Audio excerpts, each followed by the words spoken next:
구약성경 요한기상 18장 20절로 29절까지의 말씀을 한 절씩 교독합니다. 아합이 이에 이스라엘의 모든 자손에게로 사람을 보내 선지자들을 갈멜산으로 모으니라. 너희가 어느 때까지 둘 사이에서 머뭇머뭇하려느냐. 여호와가 만일 하나님이면 그를 따르고 바알이 만일 하나님이면 그를 따를지니라 하니 백성이 말 한마디도 대답하지 아니하는지라. 엘리야가 백성에게 이르되 여호와의 선지자는 나만 홀로 남았으나 바알의 선지자는 450명이로다. 그들은 송아지 한 마리를 택하여 각을 떠서 나무 위에 놓고 불은 붙이지 말며 나도 송아지 한 마리를 잡아 나무 위에 놓고 불은 붙이지 않고 너희는 너희 신의 이름을 부르라. 나는 여호와의 이름을 부르리니 이에 불러 응답하는 신 그가 하나님이라. 백성이 다 대답하되 그 말이 옳도다 하니라. 많으니 먼저 송아지 한 마리를 택하여 잡고 너희 신의 이름을 부르라. 그러나 불을 붙지는 말라. 그들이 받은 송아지를 가져다가 잡고 아침부터 낮까지 바알의 이름을 불러 이르되 바알이여 우리에게 응답하소서 하나 아무 소리도 없고 아무 응답하는 자도 없으므로 그들이 그 쌓은 제단 주위에서 뛰놀더라. 큰 소리로 부르라.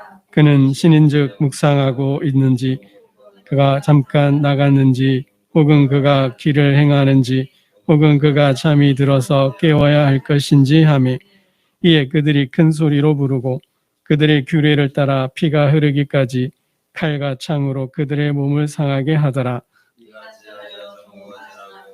그들이 미친 듯이 떠들어 저녁 소재 들을 때까지 이르렀으나 아무 소리도 없고 응답하는 자나 돌아보는 자가 아무도 없더라. 아멘. 오늘 말씀을 준비하면서 생각나는 목사님 한 분이 계셨습니다. 너무나 잘하시는, 여러분도 아시는 목사님이십니다.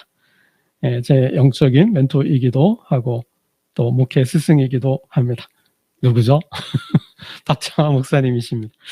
오늘 말씀 준비하면서 박창화 목사님이 많이 생각이 났습니다.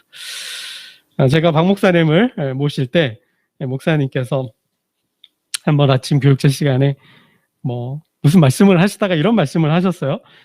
야, 내가 돈을 벌려고 했으면 칼거리로 긁어 모았다. 이런 말씀을 하시더라고요. 참 부흥의 요청이 굉장히 많으셨고요.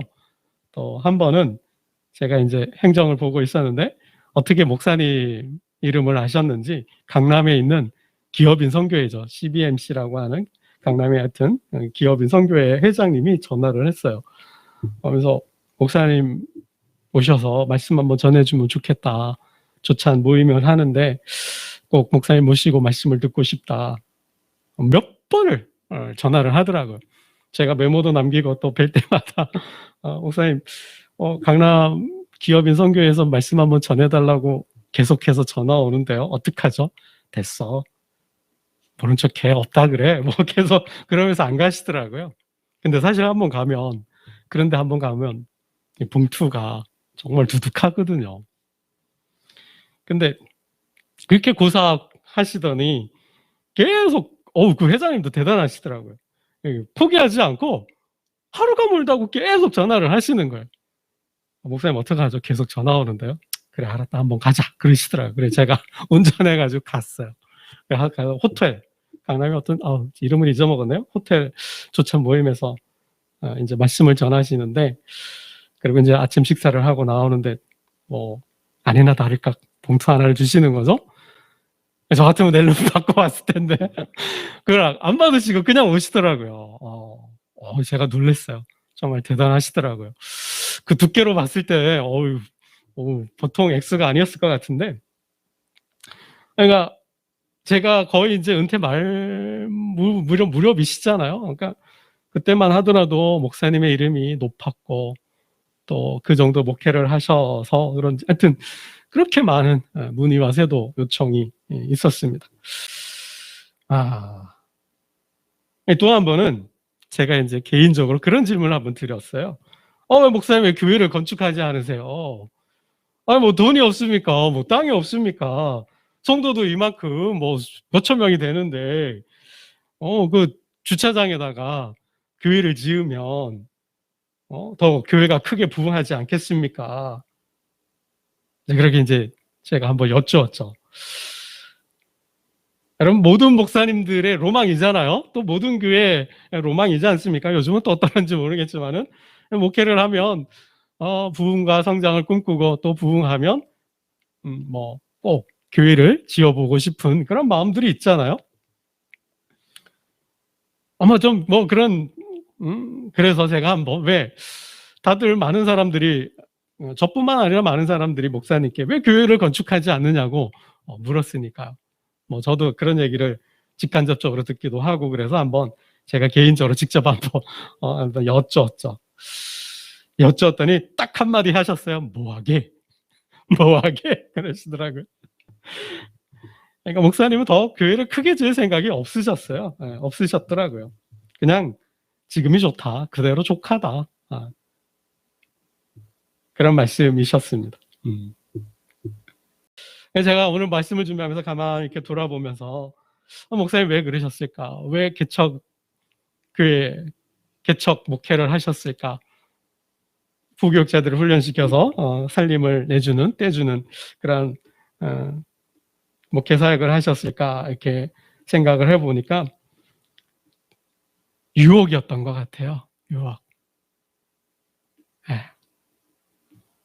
그 유혹에 넘어가지 않기 위해서 딱 선을 그어놓고 교회 살림을 어느 정도 되면은 띄워주고 어느 정도 되면 띄워주고 하셨던 것 같아요. 이게 제 개인적인 생각이고 제 개인적인 해석이에요.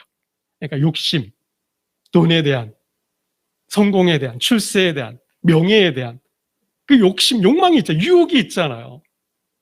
근데 당신께서 아예 딱 선을 딱 그어놓고 그 선을 넘지 않으셨다라는 생각이 들었습니다. 정말 한국 교회가 모든 지교회가 부흥과 성장을 외칠 때 목사님은 나누는 목회를 하셨던 거죠.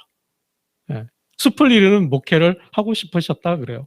이렇게 교회를 세우면서 한 지역에 숲을 이루고 싶으셨다. 여러분 참 교회가 세상과 타협하고 세속화되고 자분화되고 대형화되어 갈 때 박 목사님께서는 교회의 본질을 붙들고 계셨던 것이죠. 또 많은 부교육자들을 훈련시키면서 또 개척 내보내시면서 그 교회의 본질, 그 교회의 사명을 잊지 않게 하셨습니다. 오늘 말씀을 준비하면서 그 생각이 박 목사님의 목회가 생각이 났고 제가 이렇게 말씀을 드리는 것은 목사님처럼 우리도 늘 우리 앞에 유혹이 있다라는 거죠. 유혹이 있다라는 거예요. 유혹이 있죠. 그러니까 더 잘 되고 싶고 더 성공하고 싶고 그러니까 더 가지고 싶고 더 올라가고 싶고 더 넓히고 싶고 그죠? 더 유명해지고 싶고 더 크고 성장하고 싶은 그런 마음들이 있잖아요. 그 자체가 잘못된 건 아니겠죠. 목표가 옳고 목적이 옳고 방법까지 옳다면 누가 뭐라 그러겠어요. 목표가 잘못되거나 또 그 목표를 이루는 방법이 잘못됐다면 그게 문제가 되겠죠. 과정이 잘못되면 문제가 되겠죠. 그러나 우리가 영적으로 볼 때, 영성적으로 볼 때 지켜야 될 선이 있다라는 거죠. 그거는 딱 이거다라고 칼로 무 자르듯이 잘라서 이야기할 수는 없을 것 같아요. 그건 각 사람마다 선이 있을 것 같아요. 남과 북의 군사 분계선이 있는 것처럼 넘으면 그 선이 있잖아요. 마지노선이 있잖아요. 그걸 넘어가면 타락하는 거예요. 그걸 넘어가면 패가 망신하는 거죠. 그 선이 있어요. 그러니까 지켜야 될 선이 있는 거죠. 유혹이 와요. 사단의 공격과 도전이 와요. 근데 그거를 잘라내는 그 선, 그 기준, 여러분 그 선이 있어요. 그 선을 지킬 수 있어야 한다는 것이죠. 여러분 본문에 9시대에 이스라엘 백성들이 그런 유혹 앞에 있었어요. 유혹 앞에 있었어요. 그럼 우리 21절 말씀을 볼까요? 21절 말씀을 한번 보겠습니다. 함께 봅니다. 21절입니다. 시작. 엘리야가 모든 백성에게 가까이 나아가 이르되 너희가 어느 때까지 둘 사이에서 머뭇머뭇하려느냐?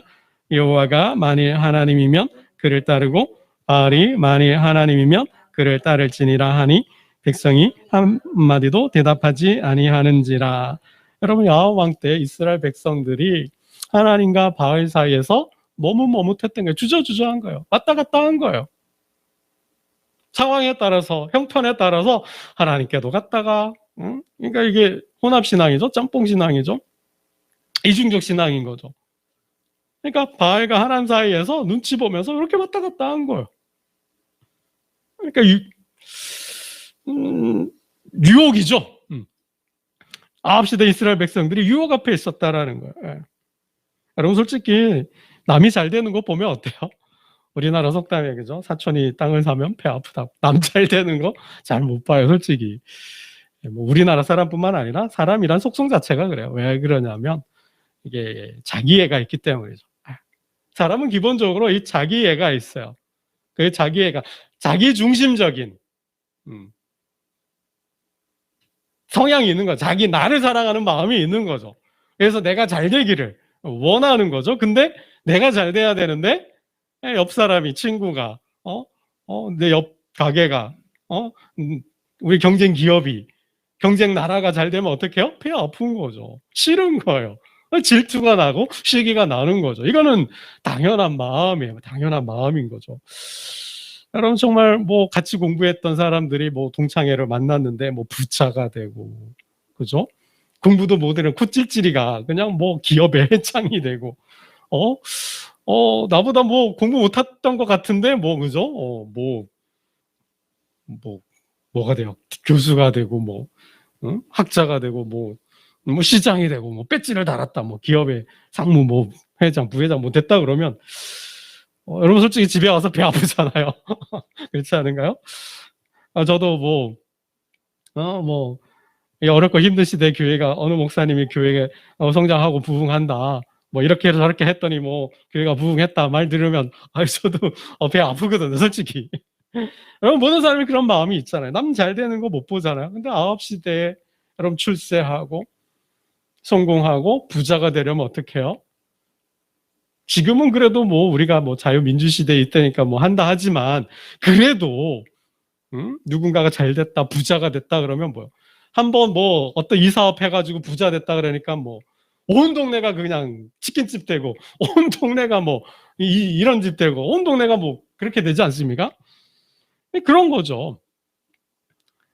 여러분 9시대에 출세하고 성공하려면 어떻게 해요? 이 여호와 신앙을 가지고 하나님을 예배하면서 관료가 될 수 있겠어요?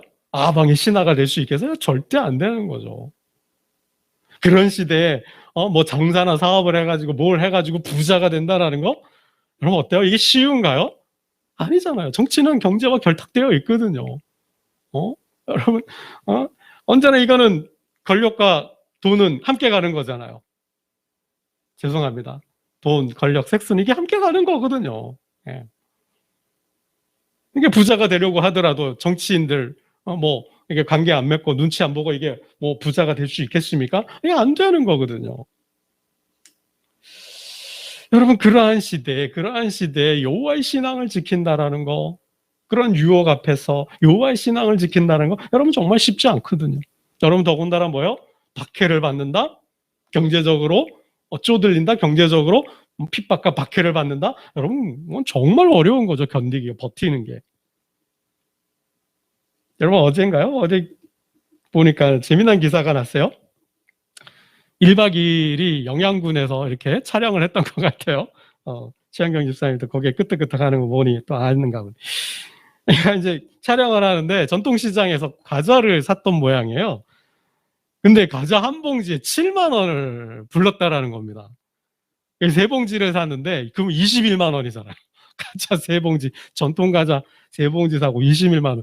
아무리 생각해도 PD가 너무 비싸니까 좀 깎아달라 그랬더니 14만 원을 받았대요. 14만 원. 뭐 하여튼 샀대요. 그게 이제 방송으로 나갔잖아요. 그냥 온 국민이, 전 국민이 공분이 된 건 화가 난 거죠. 무슨 과자 한 봉지에 7만 원이냐.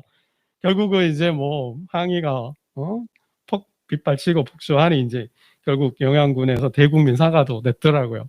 그러면서 그 상인도 죄송하다, 미안하다라고 하면서 이런 말을 했어요.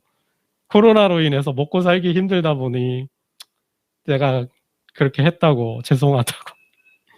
여러분, 이게 참 그렇잖아요. 어렵고 사람이 힘들다 보면 이게 힘든 거, 정말 힘든 거죠. 잘못한 건 잘못한 건데 또 한편으로는 그 마음도, 상인의 마음도 헤아려지기도 합니다. 여러분, 이런 상황이 놓인다면 장담 못하는 거거든요. 알 수 없는 거거든요. 여러분, 그러나 의인은 믿음으로 사는 줄 믿습니다. 의인은 믿음으로 살아야 돼요. 여러분, 악인의 형통 부러워하지 마세요. 뭐 다 알잖아요, 그죠? 저 사람이 부자 되고 저 사람이 저 자리 가고 저 사람이 된 거 뭐 굳이 뭐 다 헤아리지 않아도, 따지지 않아도 우리는 알아요. 그런 사람 부러워하지 말라라는 거예요. 또 가까이 하지도 마세요. 여러분, 악인의 형통이 가면은 뭐 얼마나 가겠습니까? 여러분, 이 아합 왕이 얼마나 가겠어요? 이 아합 왕의 형통이, 이 아합의 권력이 얼마나 가겠어요? 그 권력 밑에서 아첨하고 아부하고 부자가 되고 권력을 잡고 그러면서 그 권력을 등에 업고 갈세하고 무시하고 위세를 떨쳤던 자들이 뭐 얼마나 여러분 떵떵거리며 살겠어요? 그 기간이 뭐 얼마나 가겠습니까? 여러분, 하나님 손 한번 모시면 끝이에요. 여러분, 아합 왕의 최후를 잘 아시지 않습니까? 아합 왕이 어떻게 죽어요? 결국은 아람과의 전투에서 죽잖아요. 살려보겠다고, 그래도 살아보겠다고 왕복을 입지 않고 왕의 복장을 하지 않고 뭐예요? 변장을 했어요. 일반 병사와 같은 변장을 하고 전쟁에 갔는데 어떻게 해요? 죽었어요. 어떻게 죽어요? 성경 표현이 재밌어요. 한 사람이 무심코 화살을 쐈는데 맞았대요. 참 인생 재밌죠. 그러니까 무심코 그냥 하나를 쐈는데 그 화살이 아합에 와서 맞았다라는 거죠. 그래서 죽었다라는 거예요.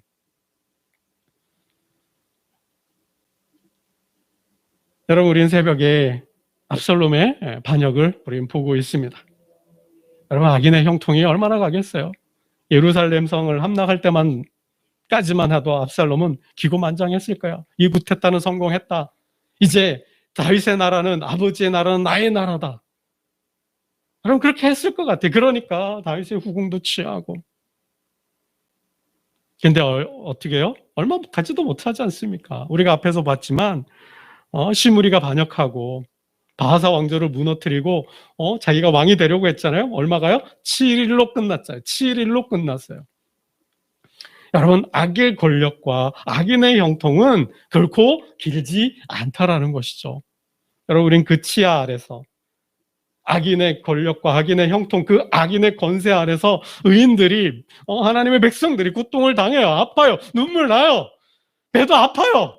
시기도 나고 질투도 해요. 그래서 유혹을 받아요. 나도 저렇게 살까? 나도 저렇게 해볼까? 근데 여러분, 악인은 바람에 남은 겨와 같아서 뭐예요? 하나님의 심판을 면할 수 없다라는 것입니다. 여러분, 아합이 하나님의 심판을 받고 길르앗 라못에서 화살을 맞고 죽었던 것처럼 악인의 형통은 그렇게 길 수 없다라는 것입니다.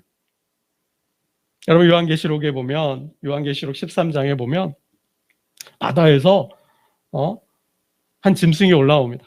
뿔이 10개고 머리가 7이고 또 10왕관을 쓰고, 그리고 용으로부터, 사단으로부터 권세를 받아서 박해를 해요. 교회를, 성도를. 여러분, 그러면서 표를 하나씩 나눠줘요. 그게 뭐예요? 어떤 표일까요? 666이라는 표를 나눠줘요. 그 모든 자, 곧 작은 자나 큰 자나 부자나 가난한 자나 자유인이나 종들에게 그 오른손에나 이마에 표를 받게 하고 누구든지 이 표를 가진 자 외에는 매매를 못하게 하니 이 표는 곧 짐승의 이름이나 그 이름의 수라. 그의 수는 666이니라. 이 표를 받아야 뭐예요? 장사할 수 있는 거예요. 이 표를 받아야 뭐예요? 권력을 얻을 수 있는 거예요. 이 표를 받아야 그 나라에서 발붙이고 사는 거예요. 그 땅에 발붙이고 사는 거예요. 이 표가 없으면 뭐예요? 지하세계로, 지하탕으로 숨어 들어가요. 얼굴도 못 들어요. 여러분, 어쩌면 오늘 우리가 사는 시대가 그러한 시대인지도 모르겠죠. 자본주의의 그 돈의 속성과 그 돈의 권력과 그 유혹 앞에 우리가 있는지도 모르겠습니다.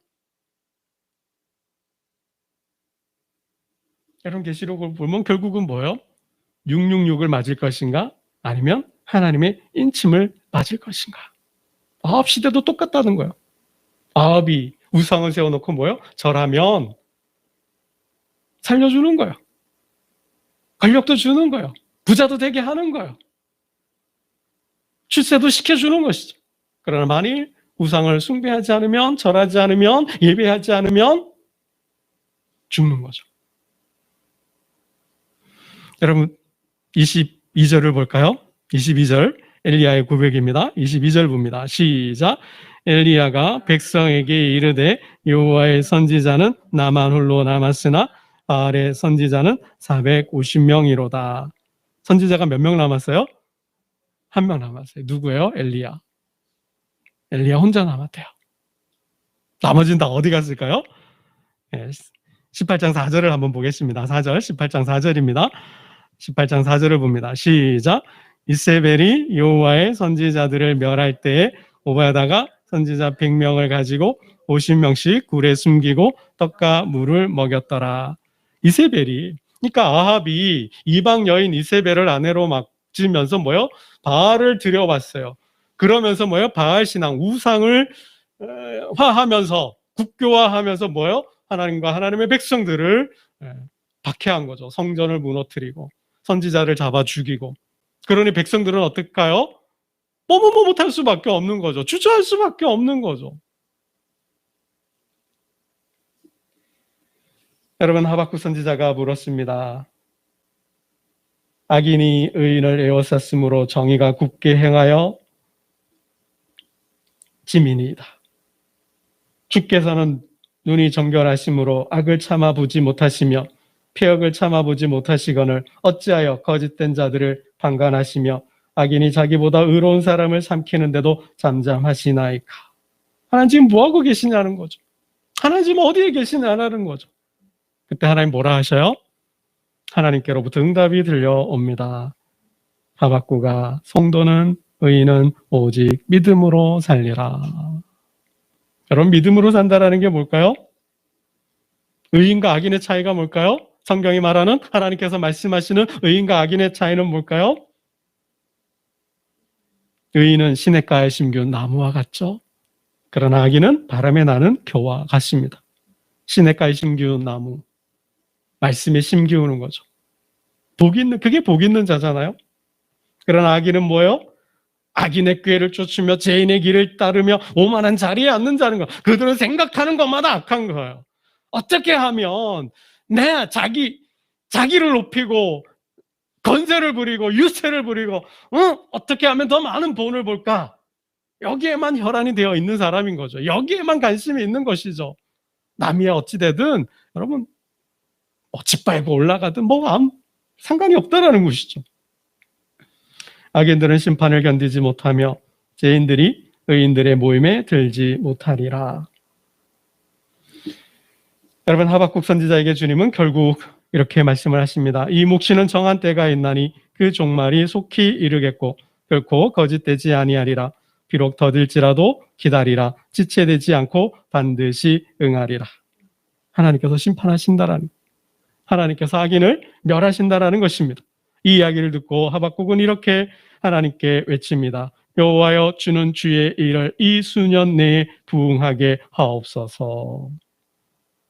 그리고 그는 춤을 추면서 이렇게 하나님을 노래합니다. 비록 무화과 나무가 무성하지 못하며 포도나무에 열매가 없으며 감람나무에 수출이 없으며 밭에 먹을 것이 없으며 우리의 양이 없으며 외양간에 소가 없을지라도 나는 여호와로 말미암아 즐거워하며 나의 구원의 하나님으로 말미암아 기뻐하리로다. 그럼 이게 하박국의 고백이었습니다. 여러분, 이 시대에도 악인이 있고요, 악인의 득세와 악인의 형통이 있습니다. 악인의 그 권세와 권력 앞에서 우리가 서름과 아픔과 눈물을 흘려야 할 때도 있을 거예요. 그 앞에서 우리도 에이 나도 저렇게 살아봐야지, 저렇게 할까, 저렇게 살까라는 유혹과 공격을 받기도 합니다. 그러나 하나님은 말씀하십니다. 의인은 믿음으로 살리라. 주야로 여호와의 말씀을 묵상하고 그 말씀에 심기우라 말씀하십니다. 하나님의 말씀으로, 하나님 주신 믿음으로 이 시대의 유혹과 도전과 공격을 파하는, 이기는, 승리하는 저와 여러분 되시기를 주님의 이름으로 축원합니다. 기도드리겠습니다. 하나님 아버지, 아합이 통치하던 시대 이스라엘 백성들이 하나님과 바알 사이에서 머뭇머뭇거렸습니다. 하나님은 안타까워하시며 제단을 쌓고 대결을 펼치게 하셨습니다. 그들을 위하여 불을 내리셨습니다. 아합과 그의 우상을 멸하셨습니다. 아버지 하나님, 악인의 형통과 악인의 권세가 언제까지 가겠습니까? 아버지 하나님, 666의 유혹이 있더라도 666을 맞지 않고 하나님께 인을 맞는, 하나님의 인침을 받는 저희들 되게 하여 주시고, 어떠한 유혹 앞에서도 믿음으로 살게 하시고, 그 믿음의 결국은 정말 영원의 구원임을 알고 정말 하나님께 영광을 돌리는 저희들 되게 하여 주옵소서.